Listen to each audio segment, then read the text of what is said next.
Absolute Superman just revealed a crazy new battlesuit, and Absolute Ra's al Ghul is a savage. What's up, everybody? The Absolute Superman title has been a must-read for us since it first dropped back in November, which is probably obvious considering we've covered every single one of the first 7 issues here on the show. In fact, issue 7 concluded the Last Dust of Krypton story, which gave us the origin stories for both Absolute Superman and Absolute Brainiac, and we'll be dropping that here in the next few days, so keep an eye out for that. But today we're back at it with issue 8, which is kicking off the next chapter in the Absolute Superman story. More specifically, we're going to see what happens after Absolute Brainiac transformed Peacemaker into a mechanized hybrid and turns him loose on Superman and the Omega Men. But we also finally return to Absolute Ra's al Ghul, who was briefly introduced at the end of issue 6. So enough chit-chat, let's get to it. Issue 8 of Absolute Superman opens in the office of Lazarus Corp CEO Ra's al Ghul at the Lazarus Corp global headquarters in Metropolis. And we find this version of the character, which is a giant Viking-like beast of a human, taking an investor's call while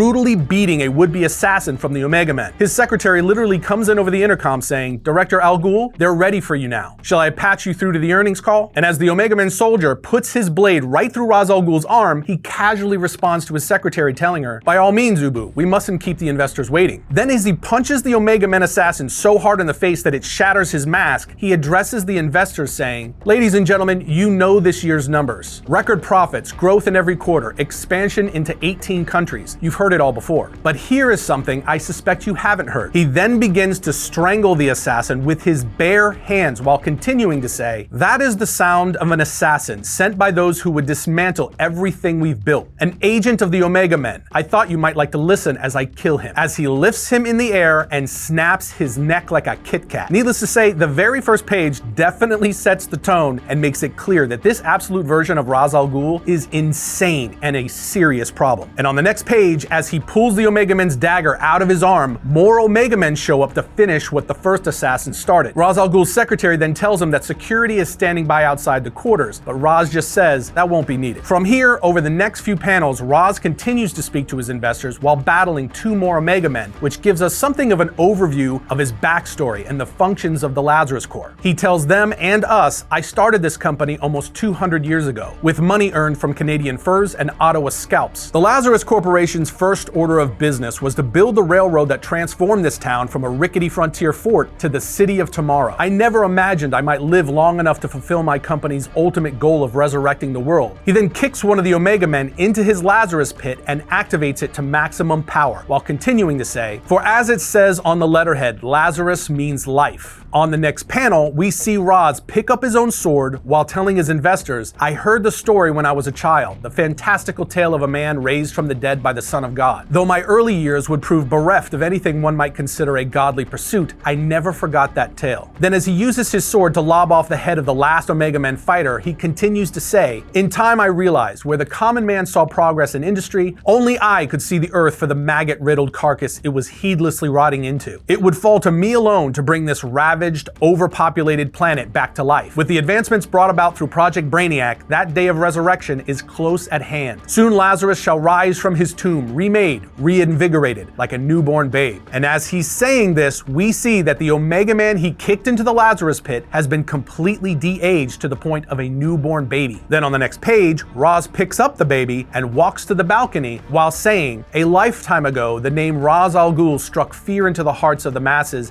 and their masters alike. The demon's head, they called me. But like Lazarus, I was reborn. You may call me the God's head now. The God with the power to heal the lame, to restore the old, to save this planet from the billions of leeches who would bleed it dry." He then holds the baby Omega Man over the edge while adding, "My only regret is that I have no son through which to do this," followed by dropping the child from the top floor balcony and watching him fall to the ground while saying, "Not yet, I don't." And mind you, he's still talking on the same call with his investors this whole time. So on the next page, he concludes the meeting by saying, "Until next quarter, my dear friends of the League of Shareholders, Lazarus means salvation. Lazarus means sustainability and the power of sacrifice. Lazarus means hope." Okay, so this is our first introduction to the absolute version of Ra's al Ghul, and writer Jason Aaron clearly wanted to make a very strong statement right up front about the type of villain Absolute Superman is going to be dealing with. Needless to say, it was quite effective. This dude is terrifying. But before we see what happens next, we've got an important message for our fellow Texans, or anyone who can get to Houston between June 20th and June 22nd for that matter, because ComicPalooza is happening, my people, and it's an event you don't want to miss. ComicPalooza, today's partner, is Houston's Texas-sized pop culture festival that celebrates comics, movies, TV, anime, cosplay, gaming, and everything in between. It's a wild time, and I'm talking pop culture and fandom experiences that run the gamut, including endless aisles of exhibitors on the show floor, the Okashi Japanese arcade area, a ton of great celebrity panels, or you can experience the thrills of Halloween at the 13th floor haunted house activation. But that's just the tip of the iceberg. Some of this year's celebrity guests include the Dark Lord himself, Hayden Christensen, Adam Savage from Mythbusters, comic legend Mark Silvestri, Dragon Ball Z voice actor Sean Shamel, WWE stars Tori Wilson and The Godfather, and a ton more. Again, ComicPalooza goes down in just a few weeks on June 20th to the 22nd at the George R. Brown Convention Center. So to learn more and lock in your passes, go to comicpalooza.com/variant or click our link in the description. Okay, so on the next page of Absolute Superman issue 8, we are taken to the Smallville Senior Living Facility in the middle of the night, where we find a dejected Cal attempting to visit the now elderly Martha Kent, who is clearly suffering from dementia. We actually saw Clark return to Smallville at the end of issue 6, so this is picking up from there. Anyway, after a brief and very sad conversation with Martha, where she doesn't even recognize him and calls for help, Cal leaves and goes for a walk down Main Street. However, we quickly see him turn to confront Jimmy Olsen, who is a member of the Omega Men in this world, telling him, "You people have no shame." Because remember, the Omega Men are trying to recruit Cal and believe that he's the champion that can help them turn the tide against the Lazarus Corp. But Jimmy's not the only one there for Cal, as he turns the other way and calls out Lois Lane, who was following him from the opposite direction, and she is an agent for the Lazarus Corp. Lois tells him, "I'm sorry to do this here. I realize what this town means to you, or what it might have if you'd been allowed to stay. Just believe me when I say I'm here alone, not as an agent of Lazarus, just as me, Lois Lane." So here you have two members of rivaling forces who each hate what the other stands for, trying to gain Superman's trust. They start to argue and toss accusations at each other, and Cal uses it as an opportunity to escape. And when Lois realizes he's gone, she starts to yell what she was trying to tell him in hopes that he's still close by and can hear her. 3 years ago, there was a church down the street that caught fire, only for that fire to somehow freeze, saving everyone inside. 2 years ago, a Smallville school bus was dragged from a lake with no one around. Last fall, the Ferguson family on Hutchinson Road swore they were pulled to safety from inside a tornado. I know why you keep coming back here. The Kent family farm. By all accounts, they were lovely people. Lazarus took that from you. Since then, you've been searching for a place to belong, running from one continent to another. I think you're looking for someone to trust. But she then stops short as she questions whether he's even still there. Now, Jimmy, who's still wearing his Omega mask, then says to Lois, "Superman came back to fight for what's left of Smallville. Look at this place. Lazarus bought up every inch of it just so that they could shut it down. The only jobs are in their chicken plants and super farms, where these people get paid Lazarus crypto to work the same land they used to own. That's the master you serve, Lane. Superman would be insane to trust you." But Lois fires back, "I'm not about to stand here and be lectured by some terrorist in a stupid mask." To which Jimmy quickly replies, "Oh boy, now you're really in denial. My mask is cool and you know it." So far, they've done a really good job of capturing Jimmy Olsen's character inside this Omega Men version. But it then cuts to Cal, who's watching from above as his sentient suit soul begins to tell him these two are perfect representations of their planet's dominant physiology. Prodigious mouths and diminutive ears. Kal-El, neither of these individuals should be. But before he can finish that thought, Superman swoops down in a storm of red dust from his suit and tells them, "Peacemaker Smith, I'm here because of him and the innocent people he murdered in Pakistan. I came here in the hopes of stopping myself from," but he is also stopped short as we see his eyes open wide and a kryptonite bullet pierce his chest. He then looks down at the bullet wound before collapsing to the ground as we see an entire team of Peacemakers repel from helicopters hovering above. At this point, Lois and Jimmy both realize that they have to act fast and get Superman out of the street. But neither trusts the other, so they point their guns at each other before Lois finally says, "Look, you and I, we're from opposite ends of the spectrum. We don't agree on anything and never will. Except for this. If we stand here arguing while this miracle dies at our feet, we will never live long enough to stop regretting the greatest failure of our lives. Help me get him out of here, please." Jimmy then yields, and the two get Superman out of there just before the Peacemakers arrive and find Cal's blood trail. But on the next page, we see the results of Brainiac's experiments on Peacemaker Smith from issue 7 as he arrives in his now completely mechanized form, yelling, "All Peacemakers, secure the perimeter. Waste whoever's helping them. But any of you hump so much as touch Superman Superman and I will feed you your own rifle. The Peacemakers then move out and we learn that Smith is the one who fired the shot at Cal, as one of the other Peacemakers following him tells Smith, "He can't have gotten far, sir. Looked like you hit him center mass." And on the next panel, we see that the Kryptonite bullet he shot Superman with has a tracer built into it, with his pistol reading establishing connection with recently fired bullet. So that's a problem. And on the next page, we see that Lois and Jimmy have taken Superman into an abandoned drugstore where Sol is trying to extract the bullet. He's telling Cal, "I'm having great difficulty extracting the projectile. Its composition appears to be no.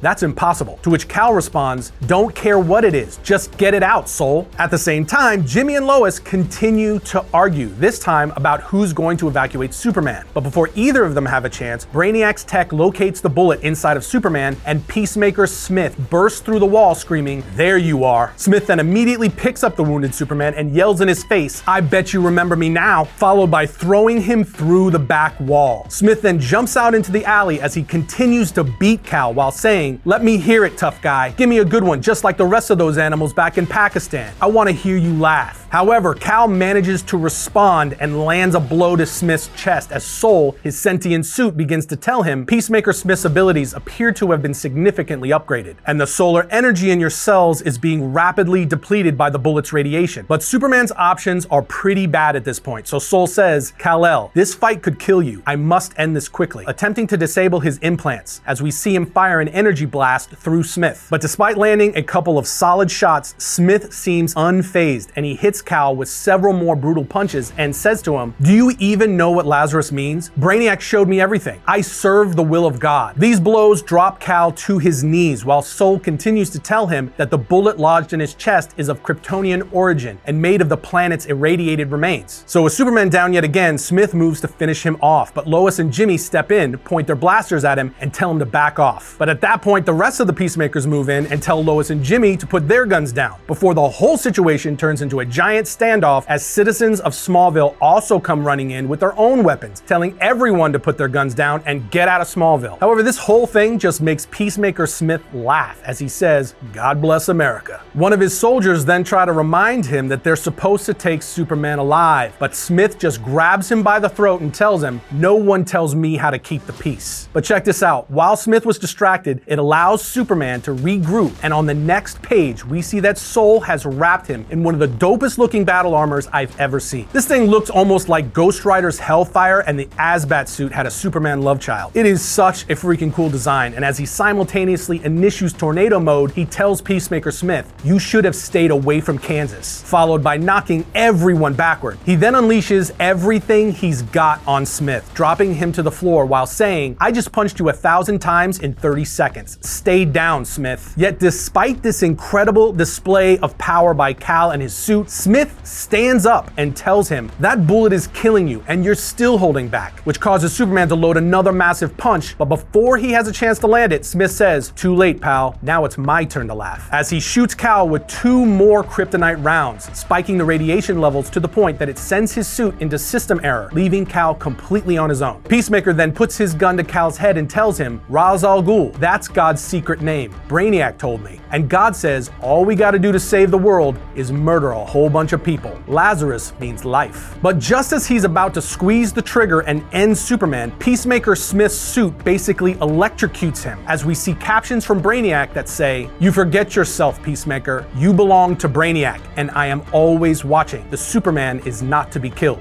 And let me just add right here, if you haven't watched our episode on issue 7 and the origin of Brainiac, which you can find right here, you need to do so because it explains everything you need to know about Brainiac, and he is absolutely insane. If you think Peacemaker Smith is bad, just wait. Anyway, with Smith now unconscious, Lois and Jimmy come running to Cal's side. Lois asks, "You said you had a way to save him. Did you mean it?" To which Jimmy responds, "Yes, I do." So Lois tells him, "Then do it." Jimmy then immediately radios in to the Omega Men saying, "This is Agent Alpha. I need a boom." And on the next page, as the Peacemakers come running in and opening fire, a boom portal opens with a team of Omega Men emerging, led by Primus. They then begin to hold off the Peacemakers as Primus tells the other Omega Men to get Superman into the portal. However, However, as they make their evacuation, Primus points her sword at Lois, saying, "No, not you, Lane." And on the final page of the issue, Primus takes out 2 more Peacemakers before the boom portal closes, leaving Lois stranded and asking herself, "What have I done?" So this wraps up another incredible issue in this title, with Superman full of Kryptonite bullets and being rushed to the Omega Men's medbay, while Lois is pretty much screwed. And the incredible introduction to Absolute Ra's al Ghul at the beginning of the issue, we're really set up for the possibility that Kal, once healed, may join the Omega Men. I mean, just look at the cover of issue 9. And can we just gawk at that battle suit Supes unleashed in this issue one more time? They have got to bring that thing back because it is amazing. Anyway, this continues to be a must-read every month, and you better believe we'll be right back here next month to talk about issue 9 for the Summer of Superman. But let us know your thoughts about all of the above in the comments. Otherwise, we'll see you next time when we talk about all things comics.